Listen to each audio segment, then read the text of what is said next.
दोस्तों 10 जून 2026 को Indian politics में एक ऐसा इतिहास रच गया है जिससे आने वाला कई दशकों तक तोड़ पाना नामुमकिन होगा।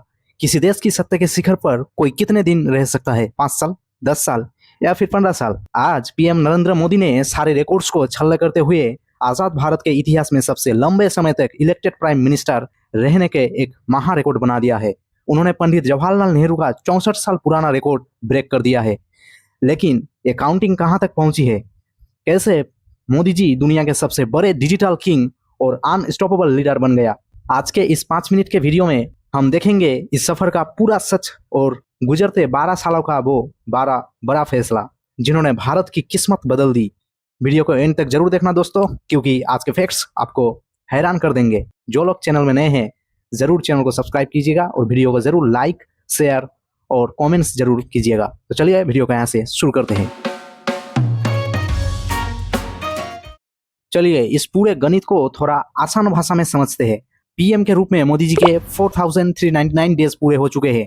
इससे पहले देश के पहले प्रधानमंत्री पंडित जवाहरलाल नेहरू ने 13 मई 1952 से 27 मई 1964 तक लगातार 4398 डेज तक पीएम का पद संभाला था। यानी प्रधानमंत्री के रूप में आज मोदी जी ने उनका रिकॉर्ड पीछे छोड़ दिया है। और अगर हम उनके चीफ मिनिस्टर और प्राइम मिनिस्टर दोनों कार्यकाल को जोड़ दे तो मोदी जी लगातार 9013 दिन तक सत्ता के शिखर पर रह चुका है। 7 अक्टूबर 2001 को उन्होंने पहली बार गुजरात के सीएम के रूप में शपथ ली थी और तब से लेकर आज 2026 तक वो अनबीटन है। इससे पहले 22 मार्च 2026 को ही उन्होंने सिक्किम के एक सीएम पवन चामलिंग के 8390 दिन का रिकॉर्ड तोड़कर भारत में सबसे लंबे समय तक गवर्नमेंट हेड रखने का रिकॉर्ड अपना नाम कर लिया था। नरेंद्र मोदी सिर्फ इंडिया में ही नहीं बल्कि पूरी दुनिया में एक ग्लोबल ब्रांड बन चुका है। आज की डेट तक दुनिया के 32 कंट्रीज और इंटरनेशनल ऑर्गेनाइजेशन ने मोदी जी को अपने सबसे बड़े नेशनल ऑनर से नवाजा है। इनमें फ्रांस, रशिया, सऊदी अरबिया और यूएई जैसे बड़े देश शामिल है। इतना ही नहीं, वो दुनिया के 15 अलग अलग देशों के पार्लियामेंट्स को एड्रेस कर चुका है।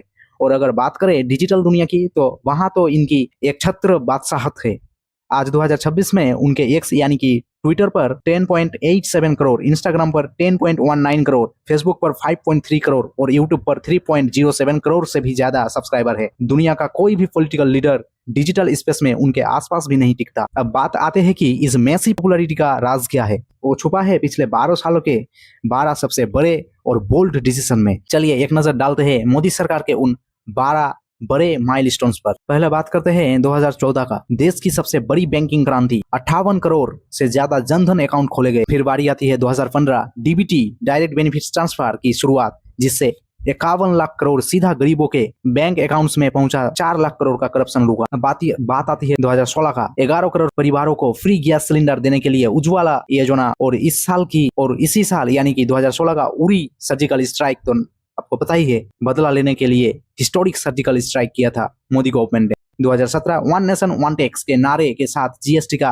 आगाज किया था। 2018 आयुष्मान भारत के तहत 60 करोड़ लोगों को मिली free health security. 2019 Jammu Kashmir से आर्टिकल 370 का खात्मा कर दिया गया। 2020-21 कोरोना पेंडेमिक के खिलाफ लड़ते हुए रिकॉर्ड 220 करोड़ से ज्यादा वैक्सीन डोज का डिस्ट्रीब्यूशन, वो भी फ्री में। 2022 हर घर जल मिशन के तहत 16 करोड़ रूरल गांव तक पीने का साफ पानी पहुंचाया गया। अब बातें आती है 2023 का। इंडिया की प्रेसिडेंसी में G20 समिट का सुपर सक्सेसफुल और ग्रैंड आयोजन किया था। फिर अगले साल यानी 2024 को अयोध्या में भव्य राम मंदिर में रामलला की प्राण प्रतिष्ठा किया गया। फिर बात आती अगले साल यानी कि 2025 में जापान को पीछे छोड़ते हुए भारत बना दुनिया की चौथी सबसे बड़ी इकोनॉमी। और फिर इस साल यानी कि 2026, इसी साल को दुश्मनों को मोड़ तोड़ जवाब देने के लिए पाकिस्तान बॉर्डर पर ऑपरेशन सिंदूर के तहत बड़ा मिलिट्री एक्शन किया गया। और अगर हम हाल फिलहाल में बात करें तो 2026 को फाइनेंशियल रिपोर्ट के मुताबिक भारत का जीडीपी ग्रोथ 7.5 से भी ऊपर था। तो ये है हमारे भारत के कुछ किस्से और मोदी गवर्नमेंट के कुछ लिए गए बड़े फैसले। इस हार्ड वर्क और प्लानिंग का असर इंडिया के पॉलिटिकल मैप पर साफ दिखता है। जो एनडीए 2014 में सिर्फ 8 स्टेट्स में गवर्नमेंट में थी, आज 2026 में वही एनडीए सरकार आज 22 राज्यों में अपना सरकार चला रही है। होम मिनिस्टर अमित शाह के मुताबिक आज 80 करोड़ लोगों को फ्री रेशन, 4 करोड़ गरीबों को पक्का घर मिला और लगभग 24.8 करोड़ लोगों को पॉवर्टी लाइन से बाहर आया है। मोदी जी का ये 9013 दिन का सफर सिर्फ एक नंबर नहीं, ये बदलते हुए भारत की एक जिंदा मिसाइल है। आपको क्या लगता है मोदी सरकार का कौन सा फैसला देश के लिए सबसे बेस्ट रहा?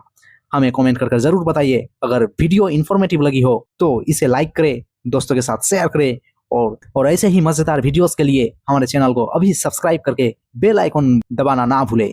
मिलते हैं अगले वीडियो में। जय हिंद, जय भारत, जय वंदे मातरम।